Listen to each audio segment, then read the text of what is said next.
ಚಂಡಮಾರುತದ ಪ್ರಸರಣ ತೀವ್ರತೆ ಸ್ವಲ್ಪ ಇಳಿಕೆಯಾಗಿದ್ದು ರಾಜ್ಯದ ಬಹುತೇಕ ಜಿಲ್ಲೆಗಳಲ್ಲಿ ಒಣಹವೆ ಮುಂದುವರೆದಿದೆ.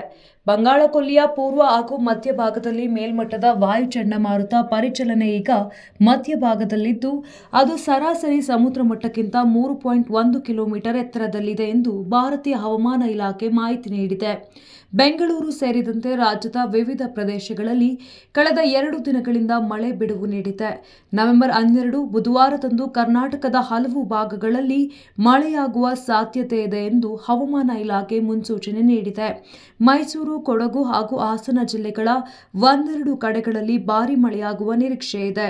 ಬಳ್ಳಾರಿ, ಬೆಂಗಳೂರು ನಗರ ಮತ್ತು ಗ್ರಾಮಾಂತರ, ಚಾಮರಾಜನಗರ, ಚಿಕ್ಕಬಳ್ಳಾಪುರ, ಚಿಕ್ಕಮಗಳೂರು, ಚಿತ್ರದುರ್ಗ, ದಾವಣಗೆರೆ, ಕೋಲಾರ, ಮಂಡ್ಯ, ರಾಮನಗರ, ಶಿವಮೊಗ್ಗ, ತುಮಕೂರು ಹಾಗೂ ವಿಜಯನಗರ ಜಿಲ್ಲೆಗಳಲ್ಲಿ ಸಾಧಾರಣ ಮಳೆಯಾಗುವ ಸಾಧ್ಯತೆ ಇದೆ. ಕರ್ನಾಟಕದಲ್ಲಿ ಮಳೆ ತಾತ್ಕಾಲಿಕವಾಗಿ ನಿಂತಿದ್ದು ಒಳನಾಡಿನ ಜಿಲ್ಲೆಗಳಲ್ಲಿ ಚಳಿ ಪ್ರಮಾಣ ಹೆಚ್ಚಾಗಿದೆ. ಬೀದರ್, ಬೆಳಗಾವಿ, ವಿಜಯಪುರ, ಬಾಗಲಕೋಟೆ ಮತ್ತು ಕಲಬುರಗಿ ಜಿಲ್ಲೆಗಳಲ್ಲಿ ಮುಂದಿನ 3 ರಿಂದ 4 ದಿನಗಳವರೆಗೆ ಶೀತ ಗಾಳಿ ಬೀಸುವ ನಿರೀಕ್ಷೆ ಇದೆ.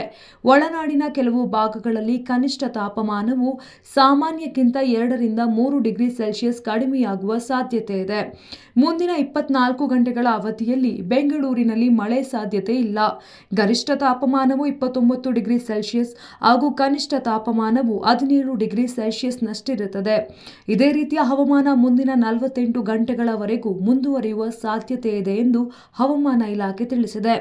ಒಟ್ಟಾರೆ ಚಂಡಮಾರುತದ ಪರಿಣಾಮ ತಗ್ಗಿದ ಹಿನ್ನೆಲೆ ಕರ್ನಾಟಕದ ಬಹುತೇಕ ಭಾಗಗಳಲ್ಲಿ ಒಣಹವೆ ಮುಂದುವರಿದರೂ ಬುಧವಾರದಿಂದ ಮತ್ತೆ ಕೆಲವೊಂದು ಪ್ರದೇಶಗಳಲ್ಲಿ ಸಾಧಾರಣದಿಂದ ಭಾರೀ ಮಳೆಯಾಗುವ ಸಾಧ್ಯತೆ ಇದೆ.